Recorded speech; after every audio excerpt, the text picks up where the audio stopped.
welcome to virtual day trip to wine country. I'm Sam Kimball from New York Wine Events, and today we have a very special show. I'm really excited. You might notice that I am coming to you from the beautiful wine country in the state of Oregon. Today we are traveling across the US to Oregon wine country. We'll be visiting the largest contiguous vineyard in Oregon's Dundee Hills wine region. So that is really cool. In our virtual tasting series, this is our first trip to the West Coast, and we are visiting Stoller Family Estate, which is an amazing award-winning maker of wines that are balanced and complex and delicious and consistently exceptional. The folks at Stoller pride themselves on producing elegant wines that really reflect the region and their specific area of the Dundee Hills. And you can learn all about those wines at stollerfamilyestate.com. That's Stoller, S-T-O-L-L-E-R, familyestate.com. I also want to give a shout out to Pinot Noir. Pinot Noir, anyone? Stoller's Pinot Noirs are absolutely fabulous. They're textured, they're silky, and they are great for aging, which is awesome.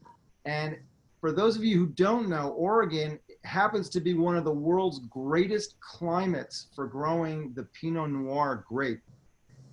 It's an awesome place for that particular wine style and that grape varietal.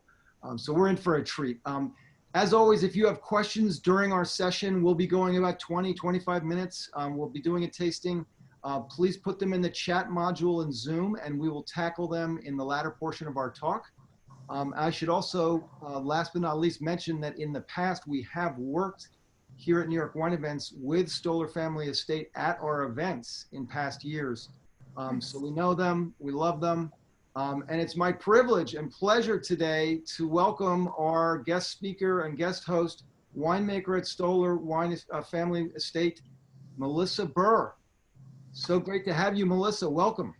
Thank you. Thanks for having me, Sam. This is fantastic. And also, big thank you for representing the beautiful vineyard in your background. It doesn't quite work as well on my computer, and I just was outside and I was going to do this nice tasting out in the Oregon forest where I live here, but I have a pond and a duck and it won't stop making all this noise. So anyways, thanks for having me. I'm really happy. Welcome. It's great to have you. And you know, as they say, if it walks like a duck and it quacks like a duck, it's a duck.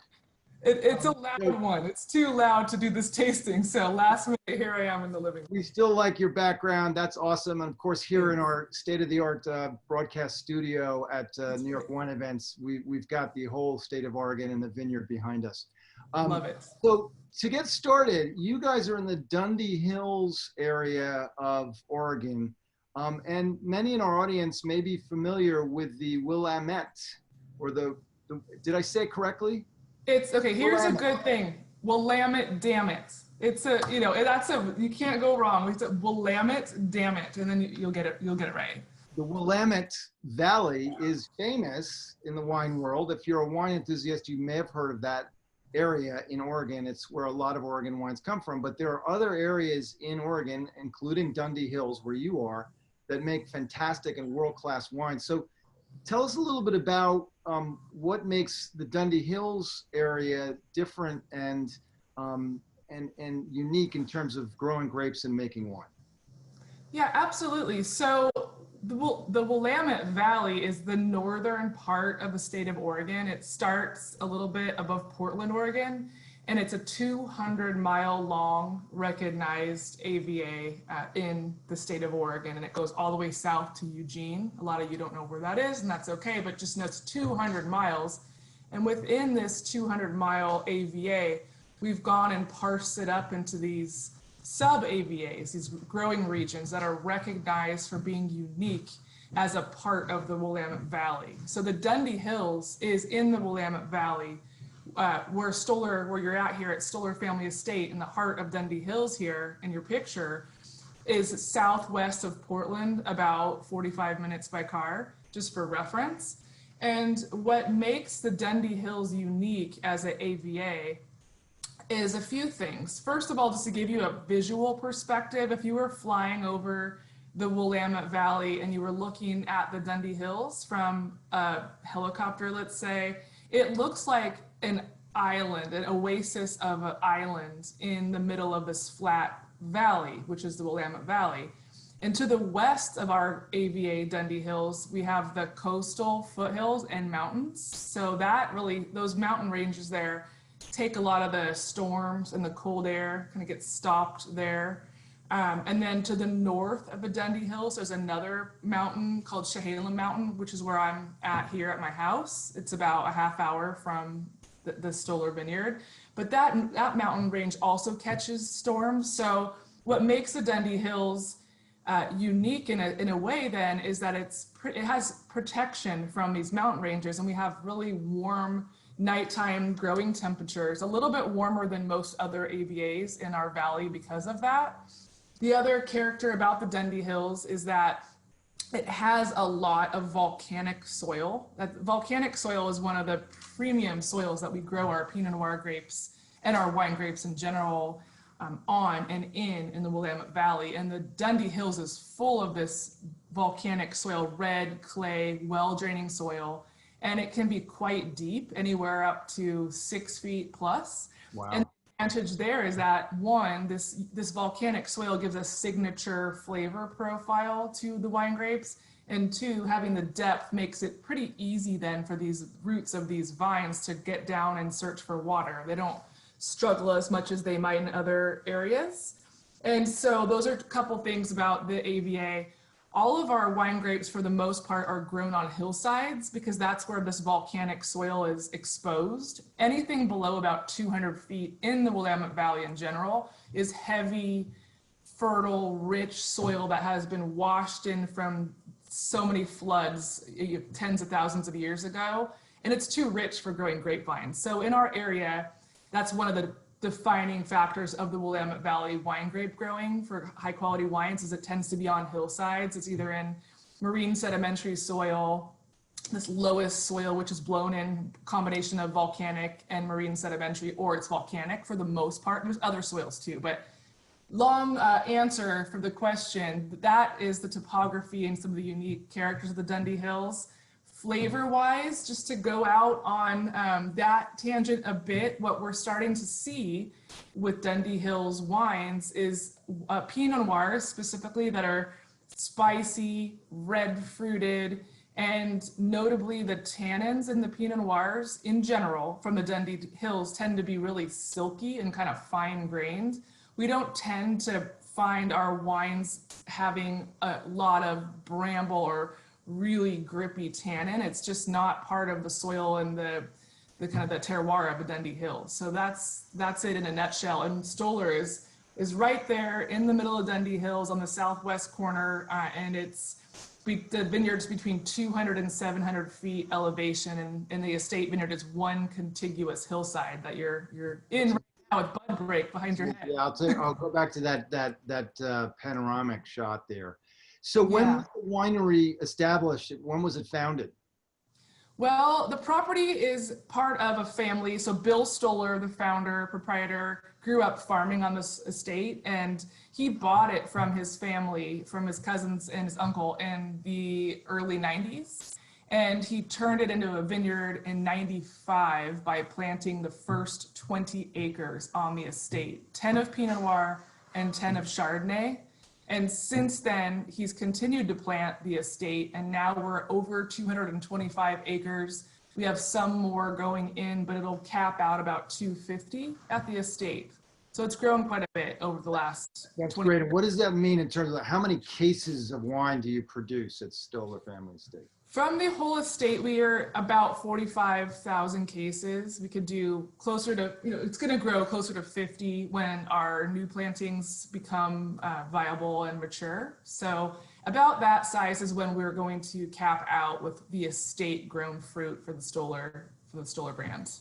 And so for those who in the audience who are a little bit more, not as familiar with Oregon as they are with California or France, for example, what's the sort of the signature wines that are coming out of the region and then coming out of Stoller specifically? I know you make a wide variety of selections, but what's the region known for? What is Oregon's wine signature? So in New York State here, we have, you know, not quite as many wineries, about 500 wineries versus 750 in Oregon. And the white wine grape and sort of signature wine of New York is Riesling, and the red wine grape and kind of unofficially is Cabernet Franc. What is it in Oregon?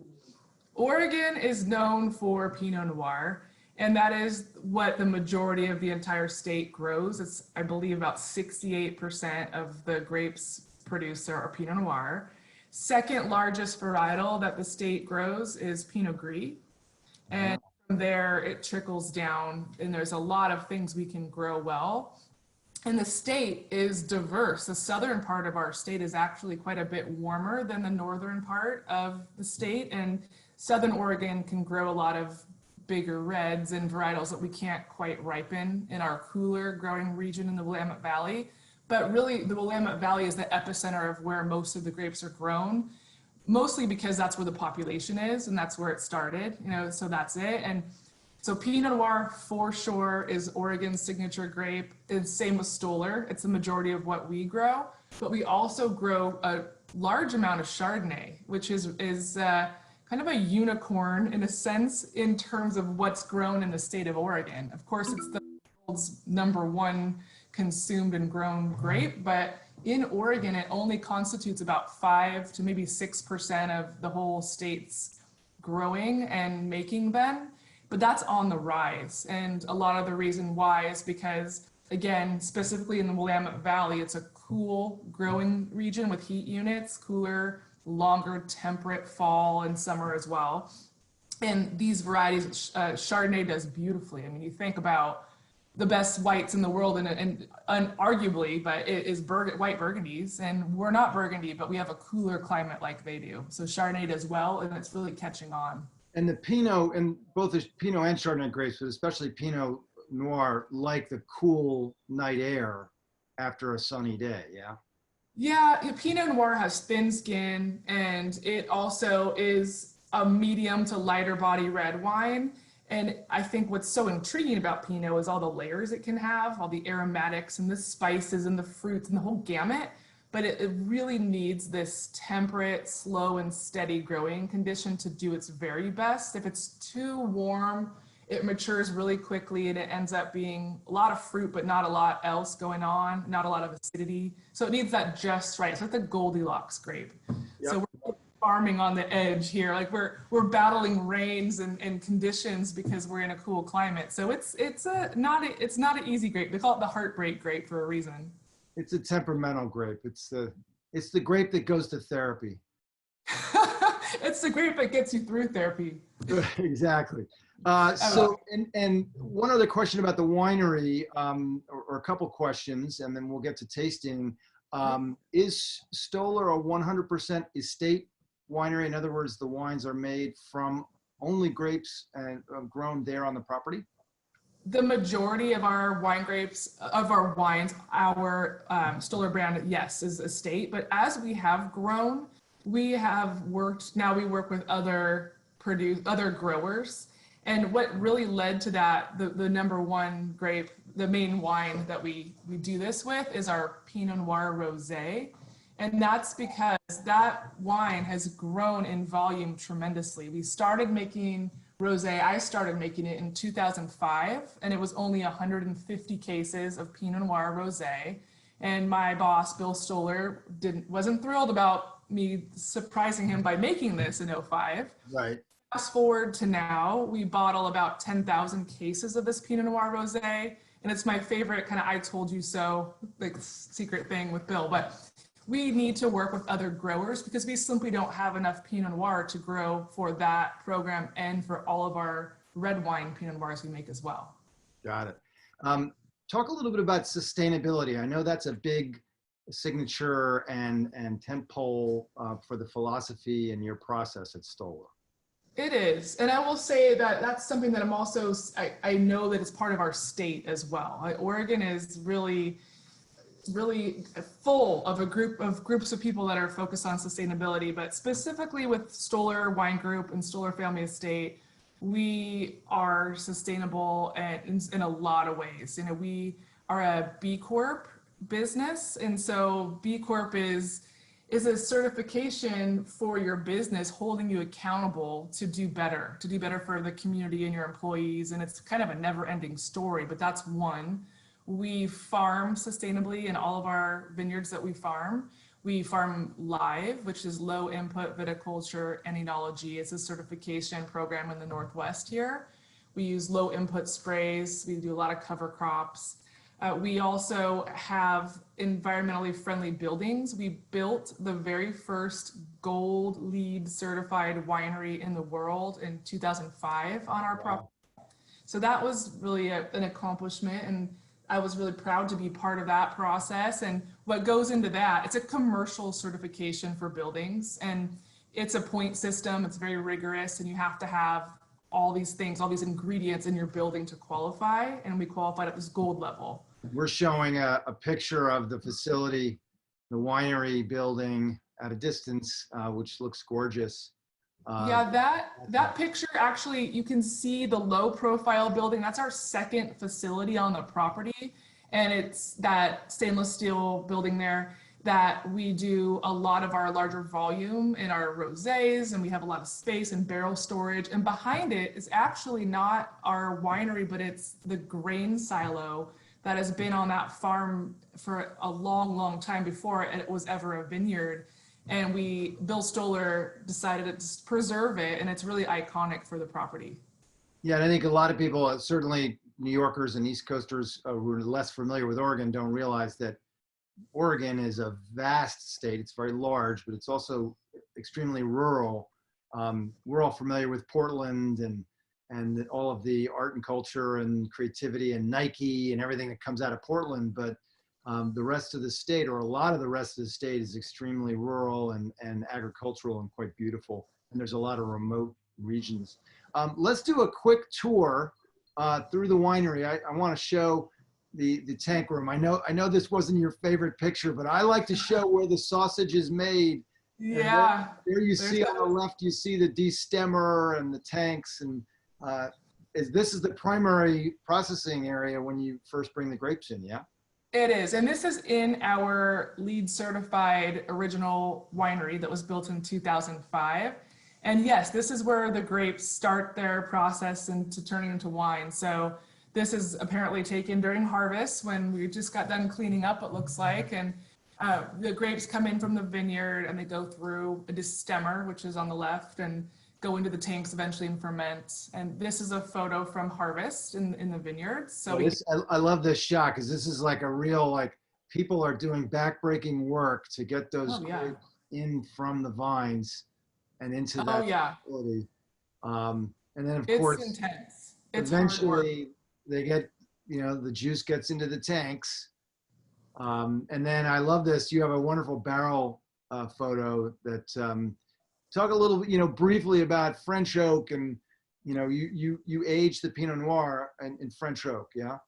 We do, and oak is such an interesting part of winemaking. It's like, I equate it to the spices that you're going to use for cooking, and you need to be very intentional with what you're using in your wine or your food. And so oak barrels, we source our oak from France because the type of oak that's grown there has the right grain structure. It's delicate enough for our more delicate wines, being Pinot Noir and Chardonnay, whereas American oak tends to be too aggressive, unfortunately, for our wines. So we work with these coopers or barrel makers in France, and each cooperage has its own philosophy and focus of how they toast their barrels. And within that company, there's different flavor profiles. So know your coopers and what kind of barrels you want is a journey that takes quite a long time. But we have close relationships with the barrel makers, and we want to make sure we don't have these barrels that put too much smoke and char in this delicate wine, or green characters. And we're pretty judicious with the use of our new barrels. So barrels don't have all that flavor coming out of them after 4 or 5 years of using them. They're more, we call them neutral. But the first couple of years, you get a lot of those spices. So yes, we do age in oak barrels. And before we start tasting, which we should do, and get there, because I know everybody's excited about the 3 wines today.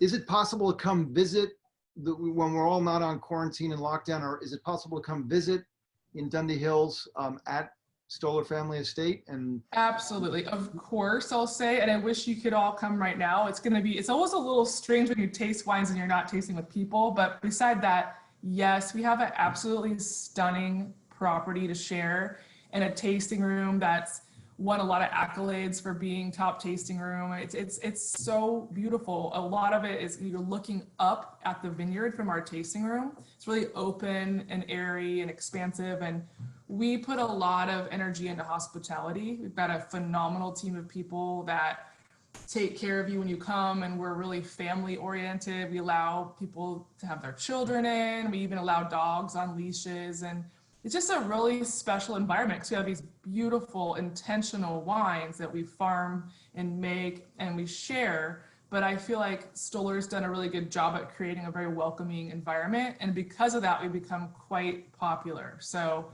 I would absolutely encourage you to come visit when we're not on lockdown. And just talking logistics, if you fly into Portland, because most of our audience is in New York or East Coast, they fly Right. into Portland.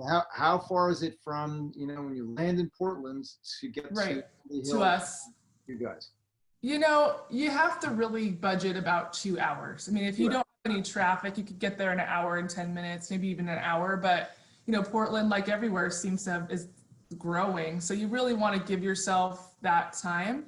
And ideally, if you do this trip, and when you do, I'll say, I would recommend staying a couple nights out in the wine country area, either in McMinnville or Dayton or Newburgh, just because you're going to want to visit a couple wineries and relax. It's just a long enough drive going back into Portland that it can be a lot, unless you get maybe someone to drive you or something like that. But that really allows you to have a good experience in wine country, and then maybe spend a couple days in Portland as well. Yeah, and I think that there's so much attention that gets paid to Napa and Bordeaux or Provence, and going on a wine tasting trip or to a region. Certainly, there's plenty of people who go to Oregon, but it's still a little bit of a hidden gem compared to the big guns out there, and I think it's really well worth it.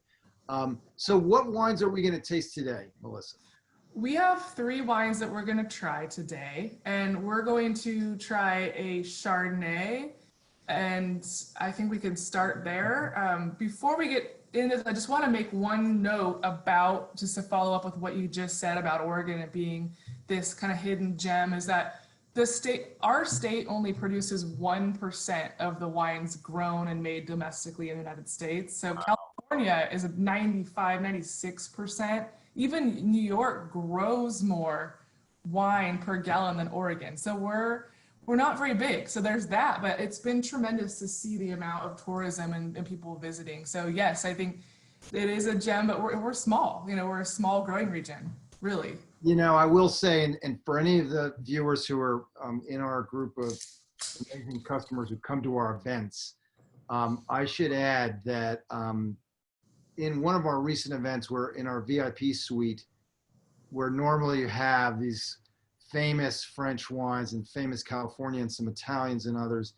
We had an Oregon Pinot Noir that was knock your socks off. It was, I don't remember which one it was, but it was notable that our sommelier and our programming team had, basically put that in. It was not something that I said we have to do. It was something that got put in, and it was received really, really well. And I think that that's a little bit of a sub story here, that Oregon, may only do 1% of domestically produced wines, but it's coming up and has been for some time in a major way. So. Yeah, absolutely. That's great. So I have, for everybody watching, I have the Chardonnay bottle on my screen, and Melissa's going to walk us through it, give us the tasting notes and a couple of ideas for foods to pair it with. We're also going to talk in a moment about where you can get this and how you can get it shipped to your table. Absolutely. So Chardonnay, we make several different styles of Chardonnay. And I mentioned briefly that we grow a lot. I told you we only have a little bit of Chardonnay in the state of Oregon, about 5%. Stoller has over 60 acres planted to Chardonnay. And so that's a lot for the state. That's a big contingent of acres. And so within our profile, our portfolio, we have a couple different styles. This is our Dundee Hills Chardonnay, named after the AVA that we grow in. And this is a Chardonnay that's intended to be very fresh, aromatic, have a lot of acidity. It doesn't see much oak at all, if any. So this Chardonnay is a stainless steel fermented Chardonnay, which really encourages that freshness. You're not going to get buttery or oaky. You're going to get bright and clean and citrus-based flavors. And this leads the Chardonnay, in my opinion, to be one of our most versatile offerings. I think our wines are versatile in general, just being a cool climate growing area. But the Chardonnay, because it's not oaky or buttery or too anything, and it's very acid driven. Acid's such it's required for quality wines, but also for food pairings. This Chardonnay goes with about anything. It doesn't have a lot of tannin either, so that's another reason why it's so versatile. It goes with seafood, oysters, Dungeness crab, chicken, salads, cheeses, any kind of real rich, creamy cheeses. It's a good starter. It's going to age beautifully, even though it's you don't have to, but it's a really beautiful wine. What about the everyday casual foods? We're all doing a lot of takeout and a lot of curbside pickup. So what's a good one right now? I think you could do about anything. I think this will go good with pasta dishes. It'll go good with any kind of salads that you might need takeout. Even you can span into some of the Thai, a little bit of spice, like that, chicken dishes, roasted chicken. And I think you and I were talking, like one of my number one pairings, because I think it's so versatile, is really good popcorn. You could do all sorts of different things with any of these wines, but just being in the time we're in now, this wine will go with so many different things in your takeout or casual meals you may have. You don't really have to overthink it because of the inherited quality of this wine. I think it'd be fun just to experiment with it. Awesome. Awesome. All right, let's move on. Should we go to the rosé? Sure. And this is the one that you got some raised eyebrows from your boss. Oh, I sure did. Yeah, I was not quite sure if I was going to still have my job at that time, but I do. Still do. You thought you were giving into the rosé craze. Yeah, but that was before there was a craze, and it was nice to have the time to actually make rosé since 2005 because our style has changed over the years, and we really locked into what works for us about 7 years ago. And I'm glad that I had the time to experiment before the big tsunami of rosé hit the whole United States, you know? Yep. So this is a Pinot Noir rosé, and it's made from 100% Pinot Noir. And a lot of people ask me, well, how does that work out? So we farm this Pinot Noir, and basically we were treating Pinot Noir like a white grape. So we farm it differently than we would for our red wine, and we harvested it earlier than we would for a Pinot Noir red wine because we want a lot of natural acidity and we want a bit lower total sugar because we don't want our Pinot Noir rosé to have high alcohol. So that's one thing. We pick these grapes and we press them immediately. So we're getting the juice of this Pinot Noir rather than fermenting the Pinot Noir grapes on the skins with the berries to make red wine. So that's how we start. We're really specific in the vineyard and how we set this up. And we ferment this with different yeast strains that like to produce a lot of aromatic compounds. So that's very important for a rosé to smell beautiful and have a lot going on, to have a lot of acidity and to not have tannin, I think is really important for our style as well. So we're not spending time on skins here or to get a lot of color. We have a little color, but it's quite pale pink. And so we have grown a lot of this. And like I had mentioned, we do work with partner vineyards to source the Pinot Noir for this program.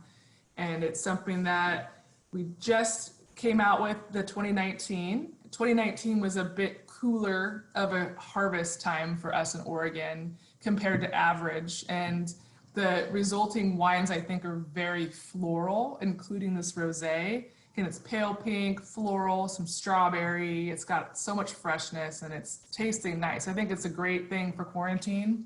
because it goes with everything, and it's Everything. springtime now, and it's great. So it's just in time to enjoy this wine. Yeah, that's great. Yeah, I mean, also the great thing about the rosé too is that you can just pour it before dinner and have it, you know, as something to enjoy. Maybe you have a piece of cheese, maybe you don't. It's its own thing. Yeah, absolutely. And it goes with so many different foods, and people are starting to enjoy it year round also.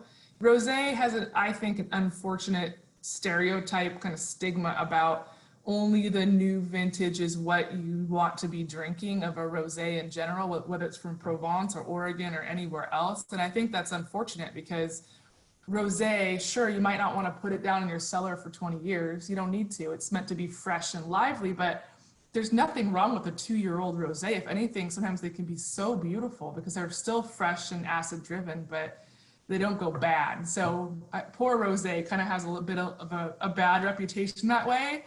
But hey, I mean, it is just part of the education process, right? Less and less. All right, Yeah. let's go now for the grand finale of the wine. Finale. Of course, the signature, the Pinot Noir. And if you're watching and you have not had a really good, like this Stoller Pinot Noir from Oregon, you are missing something special. Yeah, well, thank you. And yes, Pinot Noir from Oregon is definitely something special. And this Pinot Noir is our Dundee Hills Pinot Noir, again, named after our AVA that we are in. It's the largest Pinot Noir that we produce from Stoller Vineyard, from Stoller Family Estate. And this is my favorite wine that we make, I think, because in this Pinot Noir, you are getting Pinot Noir grapes that are planted in all the different years that Stoller was planted. You get the old vines, you get some young vines, you get a whole bouquet of all the different clones of Pinot, which make a nuanced difference in the way Pinot Noir tastes, but there's a difference. And you're getting the different elevations also. So in a way, you really get a great snapshot of this 225 acre contiguous hillside in the Dundee Hills in this wine. And the way that we approach making this Pinot Noir, the Dundee Hills Pinot Noir, this is 2018 that you have on your screen there, is to make a Pinot that's balanced. We're not looking to add too many new oak barrels to it or pick it extremely early or pick it extremely late. We just want to show off the site and be transparent with the winemaking. Of course, we want to make the best wine possible, so we're not just sitting back doing nothing. But the point is, this wine is very, very reflective of what the Pinot Noir tastes like from the Dundee Hills, what it tastes like from this vineyard, since you get this mosaic of the whole estate. And then you really can get the vintage through these wines too, because Oregon is very different every year to year, and vintage plays a big hand in how the Pinot Noir tastes. And I think if you follow Stoller and start drinking our Dundee Hills Pinot Noir over the years, you'll really start to see that thread of what vintage does. That's awesome. So now, big question. How do we buy these wines? And are there any deals or special incentives we can offer the New York Wine Events audience to take advantage and get these Stoller wines to their table and start enjoying them? Well, I would love that to happen. And yes is the answer. So first off, you can go to our website, stollerfamilyestate.com. And we're doing a promo because of your generosity in having me on today. And so thank you so much for that too. We're doing a promo code NW Wine Events. It doesn't have to be all caps, but Okay. NW Wine Events. If you type that in, you can get 3 bottles for $10 flat rate shipping, which is a good deal because it costs more than that, obviously, to ship to you. But it would be really great if you're interested to get a bottle of each of these wines that I talked about, and you can try them out, or anything else you wanted to add on. So yeah, I would love that, and always welcome to have everybody come out when we can do that again safely. And I'm looking forward to coming to New York again. I love New York. I'm from New York. I was born in Nyack, actually. I was very young in Oregon.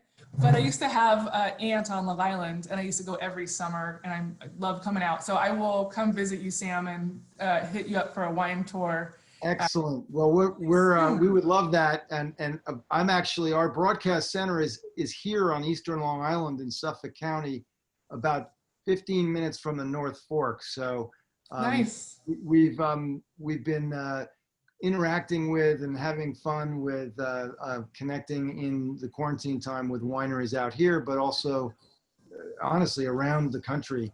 And it's so wonderful to have you guys as part of our broadcast today and featured, because it gives the audience a window into another part of the world that makes incredible world-class wine. And if I had, you know, one wish, it's that, and my audience knows I'm always pushing people, try new wines, try new grape varieties, expand your palate. We all love Bordeaux from France. We all love Cabernet Sauvignon from California, but there's lots more out there. And I think it's also a really interesting time now in the wine industry that you have regions like Oregon that are really becoming prominent and producing incredible wine that gives people an opportunity to expand. And most people don't know there's thousands of grape varieties, not just 6 or 10 or 20. I mean, they're way more than Chardonnay and Pinot Noir. There's all kinds of stuff all over the map. So we have one question that this is a really good question. I want to applaud Brock. This comes from Brock. Is there a store in Manhattan that has a good selection of your wines from Stoller? Oh, that's a good question, Brock. Oh, I haven't been nearly enough. I know there is, but I don't know who. I can find out for you. So, yes. Tell you what, Brock, send us an email at info@newyorkwineevents.com and we will direct you to the store. I know that Melissa and Jenna, who's one of her colleagues and works on the team, we can answer that question. Give us a couple hours and we'll get you a place. Yeah. And hey, we want to be in every bar in New York, and so does every other producer. So we're always open to being suggested to be brought in that as well. But yes, we'll follow up with you, Brock. That's a great question. Excellent. We have one other question. This one is from Elizabeth. Is it true you also make canned Oregon wines? Yes, we do. So Stoller Family Estate is one of 5 brands that is now part of what's called the Stoller Wine Group. And Canned Oregon is a brand as well that we launched about 1.5 years ago. And we make 5 different wines. We have a sparkling rosé and a still rosé, a Pinot Noir, and a Pinot Gris under, I guess it's 4, under the Canned Oregon lineup. And yeah, that's something that is gaining a lot of traction in general as this canned, you know, it's half a bottle of wine, it's 375 mils, you know, but just the portability and the recyclability and using a wine like that and having it when you're camping or when you're at a pool or a resort or somewhere that doesn't allow glass and the whole thing. So yeah, that's part of what we do. And you can find out more. We have a website for Canned Oregon. It's literally cannedoregon.com. You can get to it through, I think, our Stoller page as well, but we also are on Instagram. And so, yeah, we do Canned Oregon wines, and they're all, like it says, they're all Oregon-based grapes. It's quality wines in a can, and that's another defining thing, is we take that very seriously. It's, you know, the quality, and we have such a nice gamut of vineyards to source from here in our state. So we have the opportunity to make a wine like this. Well, I'll tell you what, when we're off of shutdown, lockdown, I'm coming out. Yes, you should. My first stop Please do. Stoller. Yes. I've been threatening to come out now for a couple of years, and I just, you know, haven't made it. And, you know, what's happening in current events these days really makes all of us put things in perspective. And frankly, those trips, and I do make them occasionally, are really important if you're in our world of learning about and discovering wines and enjoying them. So, Agree. Melissa, thank you so much for being a part of our broadcast today. It was awesome. We will see you soon. Let's do another one sometime in the near future where maybe we choose a couple wines and we basically pair them and connect them with a specific meal. And do I love that. Food elements. I'm in. Let's do this. I will look forward to that, Sam. That sounds like a great plan. Thanks for having me. I really appreciate it. Thank you for being here. Stay safe. Yeah, you too. Cheers. Take care.